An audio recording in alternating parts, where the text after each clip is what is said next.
Hello. কে বাবা? বাবা আবার কে? মানে শ্বশুর মশাই বলছেন তো? বাবা শ্বশুর মশাই? আপনি কি বলছেন? কোথায় ফোন করেছেন? এটা ইলেকট্রিক অফিস। হ, আমি বাপ্পি বলছি। ওই হইলো আর কি, ওই ইলেকট্রিক আর আমার বউ দুজনেই একই জিনিস। ইও সব সময় 220 ভোল্টে থাকে, একটুকু ছুলে একদম ঝটকা মারে। আর আমার বউ সেই একই জিনিস। আমার বউ পান থেকে চুন খসলে বাপের ঘর পালায়।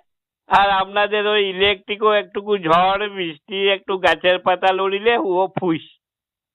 আমার বউকেও আমার শ্বশুর মশাইকে অনেক বলিয়ে কইয়ে অনুরোধ করে বাপের ঘর থেকে নিয়ে আসতে হয়। আর কারেন্টের জন্য ওকেও এখানে পাঠানোর জন্য আপনাদিকে ফোন করতে হয়। তো বলে একটু দয়া করে পাঠায় দেন, আজ্ঞা বড় অসুবিধা হচ্ছে। আপনি কি কাজের সময় ইয়ার্কি করার জন্য